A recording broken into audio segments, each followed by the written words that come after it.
Bonsoir. Is there something I can do for you?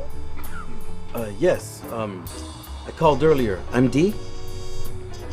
Oh, oui, bien sûr. Come in. انت رايحه فين الصبح كده؟ أنا بس كنت بتمشى أصلي زهقانة.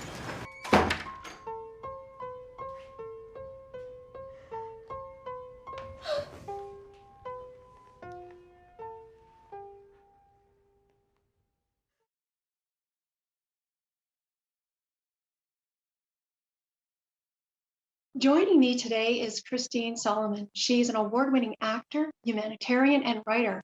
And she's here today to talk about her first children's book, Odd Ed.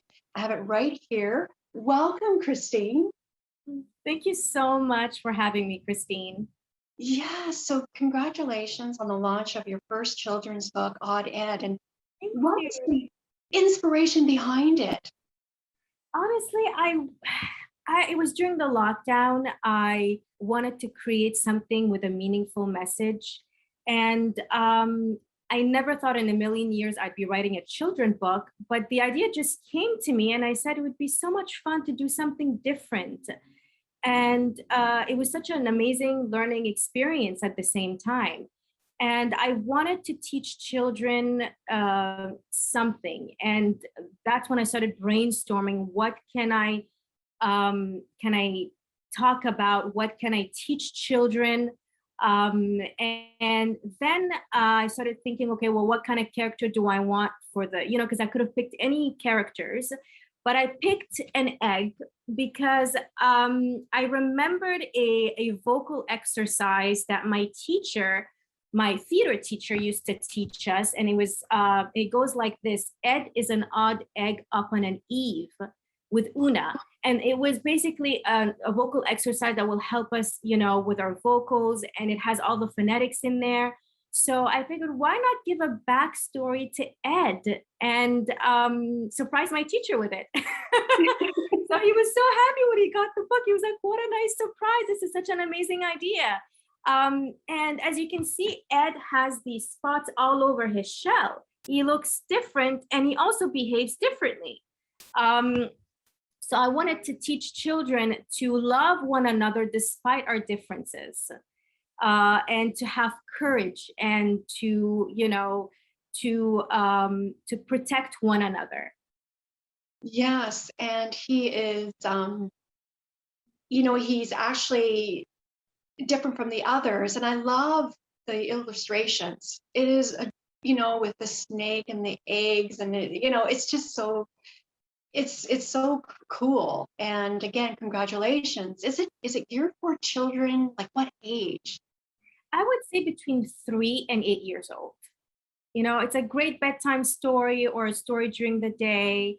And it's very important to teach kids at a young age facts about life and things that they need to know about, how life is and how to interact with one another, how to love one another, how to accept themselves. And I also wanted to teach kids different things like being organized, doing your bed, taking care of the planets, watering flowers, instead of fighting over a toy, and to also be courageous and go after what you want and what needs to be done. Like in the story here, there's an incident that happened and Ed starts to think, okay, how can I save my siblings? And he takes action and he's very courageous.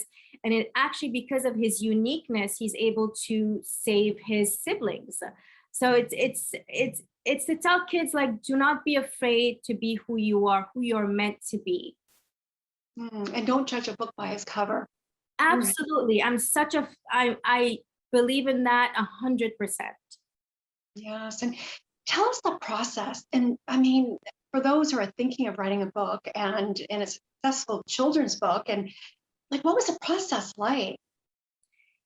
Yeah, it's a long process. And it's for me, I had to learn a lot of things that I didn't know. And you just have to do everything one step at a time. Do not overwhelm yourself.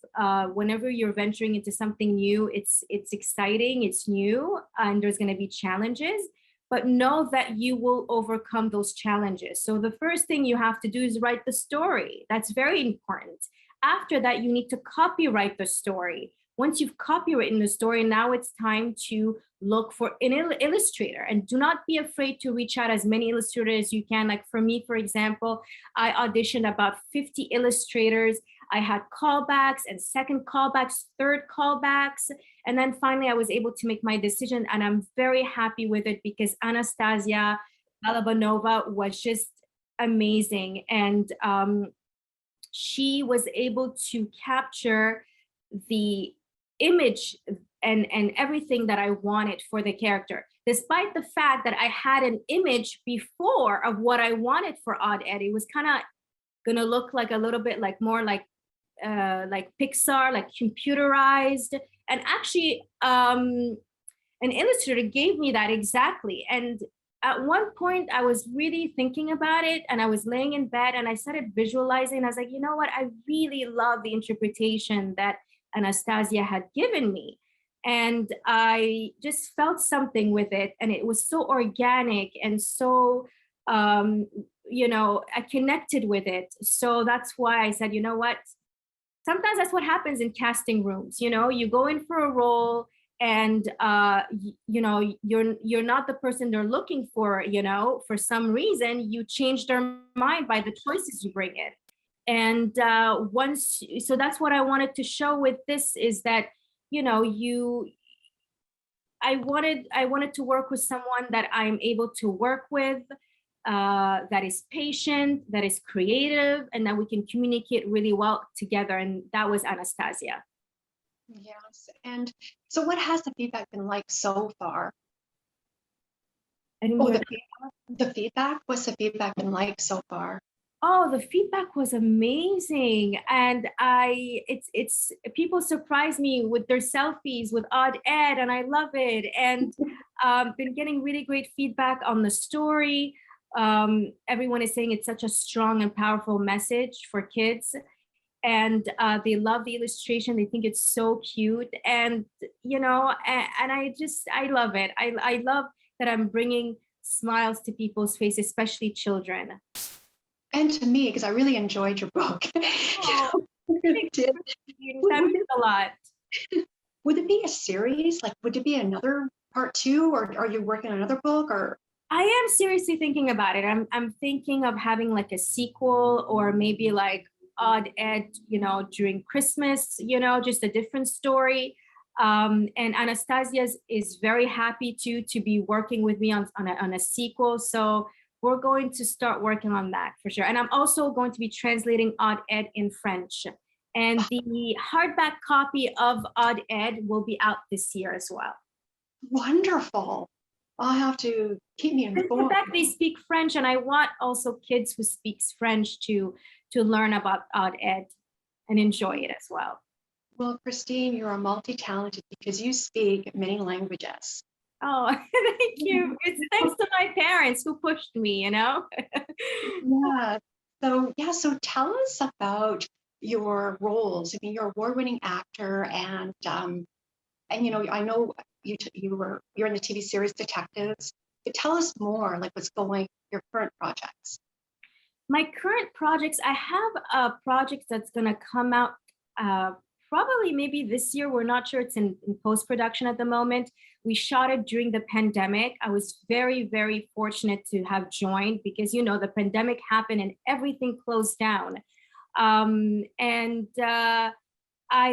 joined that project. It's called Jasser, and it's starting Lorraine Bracco. And it's an amazing story about somebody who loses everything in life, and he has to start all over again, find the courage to start all over again in a brand new country. And I can't say that much because I did sign a non-disclosure agreement. But I just can't wait for everybody to see it. And that's what I worked on. It's been incredibly slow. And I feel like, you know, when things like that happens in life, you have to take that negativity and turn it into positivity and work on things that you are passionate about. And since I am passionate about organization, I figured, why not share the things that I enjoy with everybody. I enjoy having an organized life, and everything is organized at my place. People that come here, friends and family, they're always so surprised because it kind of looks like Martha Stewart / the Container Store here. And they always look at my agenda and they're super fascinated by my agenda and how I organize my day.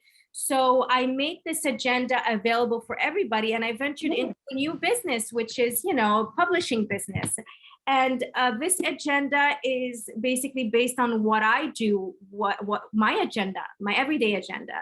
And I have different notebooks. I have a notebook for wellness, for my ideas, a notebook for pros and cons whenever I want to make a decision. And I think that that's great because whenever you write down your ideas, if it's not in a specific book, you're just going to keep shuffling and shuffling and shuffling to see where you've written those ideas. But if you have a book that's dedicated only for ideas, only when you're making a decision, it works, And this is the latest book in our collection. It's called Wellness, and I hope it helps people on their wellness journey. Wow. And where can people get a copy? They can find a copy on hillweiser.com or Barnes & Noble and Amazon. And your book as well? Yes, absolutely. Right. They're all there too. They're all there on Barnes & Noble and Amazon and hillweiser.com.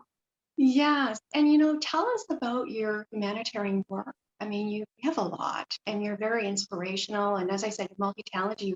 You speak a lot of languages, Egyptian, Syrian, French, English. I do speak different dialects of Arabic, and I speak French and English. And I also studied Hindi for a year, which I'm pretty fascinated about the Hindi language. Wonderful. I love it. I think, one of my dreams is to be in a Bollywood movie, and maybe it's gonna happen one day. Who knows? I believe it will. You have an ideas book and you write it down and like vision board, right? And I think everybody needs a vision board. You when you put it down, I think it comes true. I mean, you have to work hard too, right? But I think Absolutely. So yes. I'm a believer of that too, Christine. You have to write everything down. And that's why I have one of my notebooks. I just dedicate this notebook to writing my manifestations and affirmations and what I want, especially with wellness too. The wellness notebook has a page that's dedicated just as for your vision board, and it's fun. I love this everything about what I'm doing right now, and I hope it inspires people because I get inspired from other people as well. Yes. And where can people watch your movies that you've been in, detectives?